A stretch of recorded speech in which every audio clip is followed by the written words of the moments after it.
Hello YouTube, this is Morgan, Airspeed Prime here at my next YouTube video. This one is going to be, as you can see from the title, my top 10 highlights from E3 2016. So I'm just going to go through and basically point out effectively my top 10 games, which is most of them, but one of them is a non-kind of game thing from E3.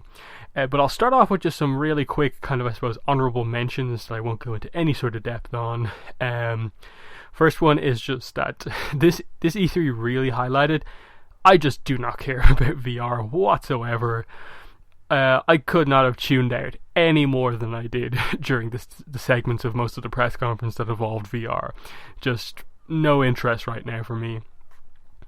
Insomniac's Spider-Man was announced at the Sony press conference, and that seems really interesting. They didn't show off any gameplay, it was just a trailer that kind of hinted at some gameplay.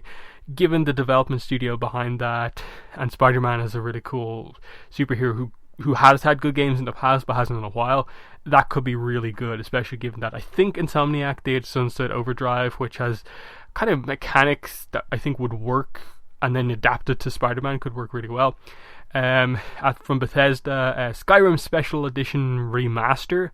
I played that on Xbox 360. I'm really excited for a more stable, less buggy, looking better version coming out for the current gen systems, so I'm excited for that. Remastered Crash Bandicoot 1, 2, and 3 / Crash Bandicoot being in Skylanders is the last honourable mention. Just cool to see that they're actually caring about this character again. But anyway, they're just the quick things I wanted to mention. So, number 10 on my list, and this is more or less in order. This is pretty much the order of like top 10 announcements for me. And that is going to be Sea of Thieves. This was shown off, I think, at the Xbox conference, and they talked a little bit about it as the conference went on. They didn't show a lot of this, in that, as far as we know, it's still really early on. But the concept of what this game is going to be, effectively like Destiny but pirates kind of style, seems really cool. The just this idea that you can have people come together and form a pirate crew, and you actually have to run the various parts of a pirate ship to even make the ship work and like actually travel places. The hint about what the like ship to ship combat is like seems really cool, and then it obviously is, we know it's going to be this kind of loot driven game based around pirates. This could be cool, just going from island to island, fighting enemies, getting more loot, becoming more powerful, and ruling the seas and stuff like that. So I'm really keeping my eye on this one to see how it turns out. Again, another really good studio behind it in Rare. I'm interested to see how they approach a kind of looter pirate style game. Number 9 from Nintendo, their new IP they announced during during the first day of their live stream, Ever Oasis for the 3DS. This one really took me by surprise. I had a feeling that the announcement was going to be just a kind of smaller IP style thing, and that this very much is a kind of codename Steam level of announcement, in terms of like, okay, it's something new, but it's not huge. But I think this game looks really good. To me, it reminds me of kind of like Fantasy Life a little bit, with elements of Zelda in there, but obviously Fantasy Life with much better combat. I ended up playing a decent amount of Fantasy Life because my sister and mom both played the game, and they needed some help with some of the later stages of it, so I ended up playing a lot of the kind of end game of it, and a lot of the boss fights were just, hammering on A to just do damage. This seems like a lot better with regards to skills, puzzles of the bosses and stuff like that, so looks really fun. And the idea that like you're running this town yourself, you can build these new kind of seed shops, and rather than buying stuff from the shops you build, you actually stock them and earn money that they make, and you get your gear in a kind of different way. So it also, they were suggesting that the story is quite heavily involved here, which is really interesting, in that like games like Fantasy Life didn't really have a story to them. So if this has like a really heavy story, they were mentioning stuff about like the main character's brother and so on, this could be really cool. The idea of this chaos corrupting a more nature-driven world seems very, very cool to me. So yeah, that is not out until like 2017. Similar to Sea of Thieves, they just kind of roughly said 2017 as a release date. So that's number 9. Number 8, probably less interesting to a lot of people, but to me, this seemed really cool. Forza Horizon 3, again announced at the Xbox conference. I've always had an interest in the Forza Horizon games in that I've played the Horizon 2 demo, and I played the Fast and the Furious Horizon 2 bit, and I've played certain Forza games over the run, but this one seems so interesting with the whole idea of it being set in like Australia, emphasizing the kind of different nature of the terrain of Australia, and that there's a lot more off-road stuff, and so there's a lot more off-road cars, and just the way they presented that trailer of just like you can be in the same world with a bunch of people, and some people are using these really high-end supercars on the roads going really fast, and then on the other side of the world in the more kind of off-road area you have people in these kind of dune buggy like cars doing crazy stuff. So just the potential of the multiplayer here and the kind of open world kind of driving of Horizon, it seems like they're really going for it with this number 3. So this is the first time I'm kind of like, yes, I kind of need to get this as soon as it comes out. So that was definitely a huge success that 3 games in, they've kind of grabbed me. Number 7, another driving game, but one that for me I find more interest in than Horizon, and that is Formula 1 2016. So it's effectively a sports game, this year's iteration of the game, but I think this is the year where they're probably going to absolutely nail it. F1 2015 was good in that the driving is, in my opinion, excellent, the actual like handling model and stuff like that of the game. The problem was that it was very feature light in that career mode was basically just do the 20 or so races of the season. There was nothing happening in between the races. It was literally just you finish one race, there's a points table, and you go on. This time around, there is like a 10 season long career mode with upgrade paths for the teams, transfer between teams is possible, and all this other sort of stuff. They've added in extra features like the safety car is back in. They've obviously updated the handling model. There's a new track this year in the Baku, Azerbaijan track, which is this weekend's actual real-life Formula 1 Grand Prix, which I'm pretty excited for. So I'm excited to race on that track in the game, and just for me, F1 career mode. I've recently gotten back into Formula 1 as of the 2014 season, watching it in real life. So I'm excited to finally have I suppose a proper career mode back in the game. So I'm really excited for that when it comes out in middle of August this year. I think it's like August 16th or 18th. I can't remember off the top of my head. Number 6. Horizon Zero Dawn. This was shown off at the Sony press conference. This definitely to me seems like probably at least one of the best games that PS4 has coming up for it. And what I liked about this is that the concept is just so interesting, that there are real animals out there and it is this really cool nature world, but then the enemies that you fight are just these kind of giant, aggressive, mechanical animals. And your main character is this girl with a bow, and it seems like that's more or less all the weapons you have. You just have a large variety of moves you can do with your bow, different arrows, and just the things you can do with regards to kind of dodging and getting out of the way of animals and approaching, fighting bigger ones versus smaller ones. It seems very cool. The gameplay demo I think seems really interesting. They seemed very limited with how much they actually wanted to show off, in that I sort of wonder is the only weapon that you have a bow, or can you actually get melee weapons, can you get a sword at some point, or can you get other stuff to do more damage? It just seems a little limited right now, and I don't think we know a whole lot about the story. So the only criticism I would have of this is that they're, I think, being unnecessarily coy and keep holding back on a lot of talking about this game. But I probably do need to check out a lot more of the coverage from a lot of the journalists who have probably written impressions of it. But anyway, let's move on. Number 5, Titanfall 2. This was shown off at the E3 conference. It was leaked a little bit beforehand, but yeah, this seems really good. I really like the first Titanfall game. Obviously, I have the same complaints everyone else did. Didn't have a lot of content at launch. It was basically just multiplayer. There was no single player whatsoever, no real story. This seems like they're fixing all of that. There is a campaign, and the campaign looks really interesting with this idea that a robot who also has a Titan is actually one of the main characters, along with this guy who is also one of the main characters. So if you're like switching between them, and you get this idea of like a robot who's involved in this war and his approach to it and stuff like that, it could be really interesting.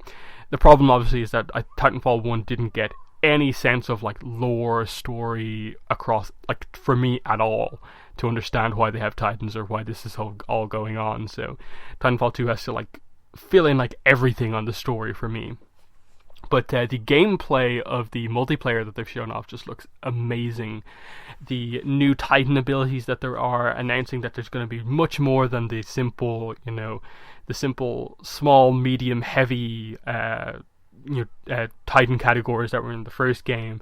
That there's so much more options of abilities for the Titans.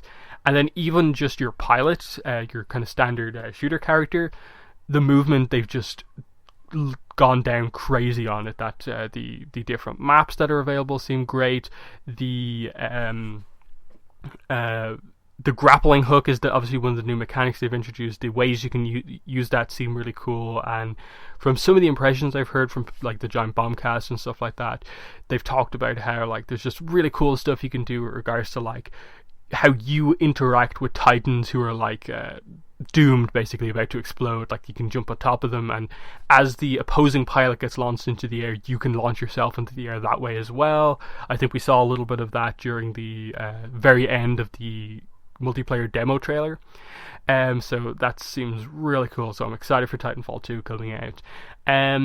Number 4 is the only I suppose, game-focused thing on my list, and that is just Microsoft's Xbox hardware and software announcements. And when I say software, it's more of like the stuff they've talked about, like Xbox Live and the Windows 10 incorporation with respect to their hardware. The hardware and software side of the hardware, really.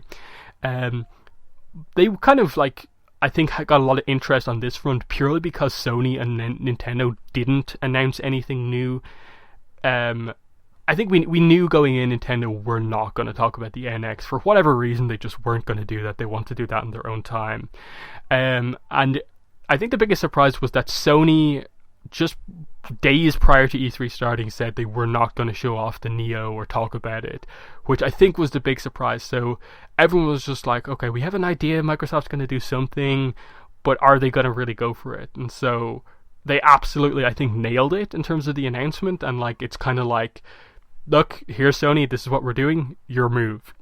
And it was just this perfect situation, and it's like a huge change compared to where Microsoft were a couple of years ago when the Xbox and the PS4 were first announced and everyone was on PS4 side of things, really. So them announcing the Xbox One S, which looks like an amazing iteration, kind of mid-generation iteration of the Xbox One. Smaller, it plays like 4K DVD Blu-rays or whatever they're called, and all these other little extra features that it has. It comes with the newer controller with the slide updates and stuff like that. Then them announcing the Scorpio, I think that was a big thing where it's just like, oh, they are going future-proof with this.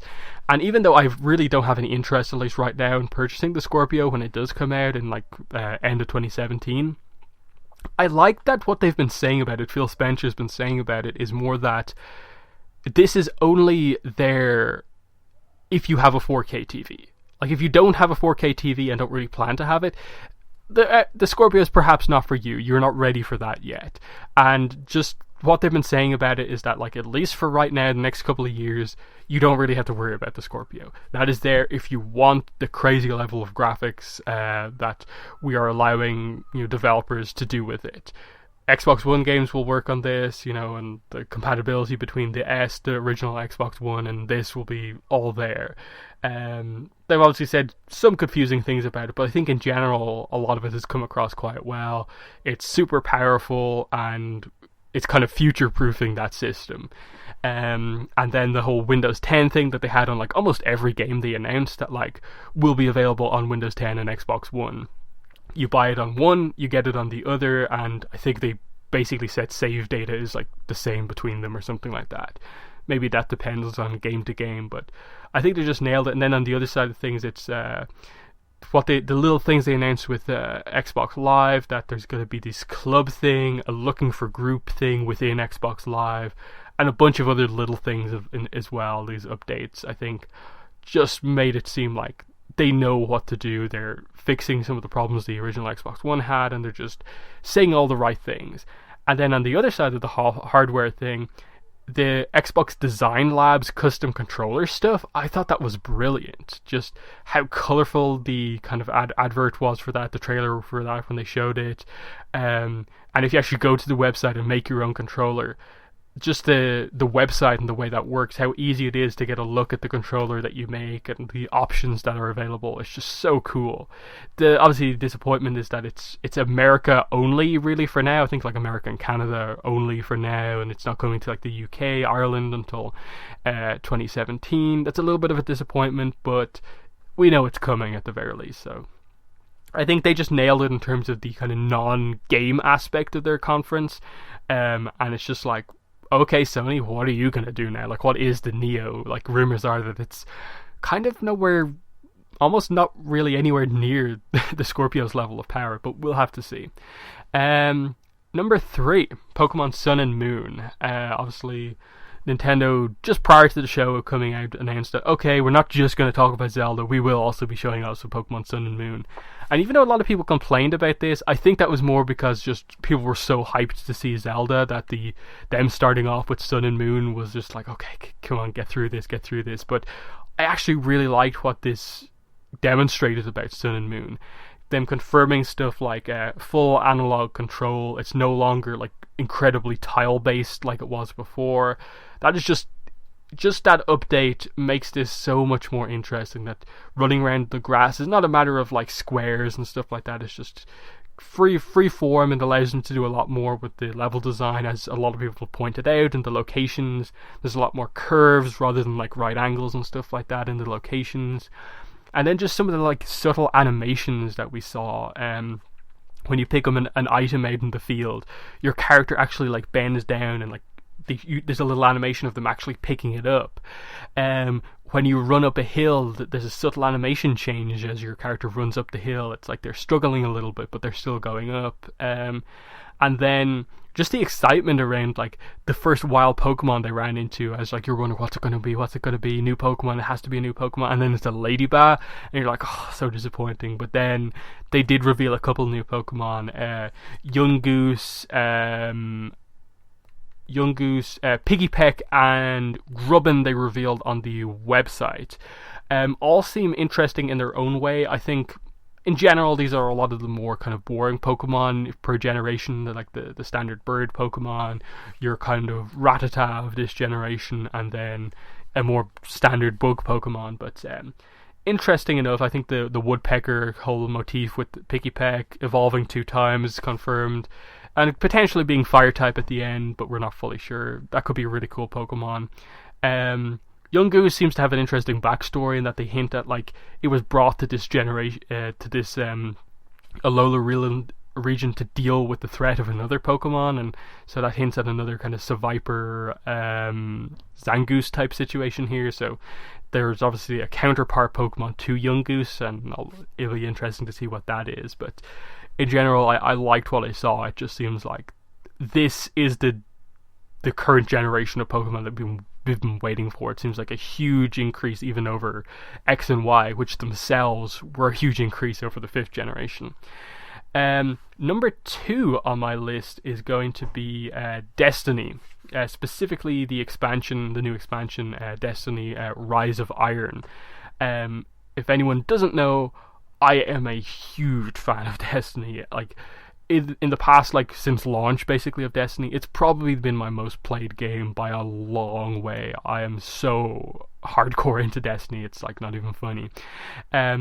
So when they announced this just prior to E3, I was so excited because they seemed to like hit everything they needed to with this, in that the story is about the Iron Lords, which we knew about from the weapons from the first Iron Banner from year 1, and they're basically saying that, look, we're aware of the problems the story had previously, but we're actually going to fix that here. you are going to find out what happened to these characters, like Yolder, Fellwinter, Scory, or whatever the other characters' names are. And they seem to, in interviews at E3, kind of confirm that yes, we're actually going to like find out properly. It's not just going to be like a line of dialogue without actually seeing anything, the ghost just telling us what happened. It seems like we're going to, at the very least, maybe get flashbacks or something like that, and that's super exciting to me. Them announcing, there's going to be a raid, there's going to be a full campaign of story missions. There's going to be at least one new strike and then a couple of updated strikes. There only being one completely brand new strike is a little bit annoying, but if it's good, that's all that really matters. And they could announce, a PlayStation exclusive strike as well, which, as primarily a player on Xbox, though I have recently got it on PS4, it's a little bit annoying that the exclusivity on these things is so long. But anyway, they also, along with the announcement, really hyped up this pre-order kind of thing about like Gjallarhorn is returning, and obviously this is the super powerful rocket launcher from year one. It's coming back, and it is not exclusive to pre-ordering the game. The quest to get the Gjallarhorn is available to everyone. It's just that if you pre-order it, you also at the end of the quest earn the special black iron version of the Gjallarhorn.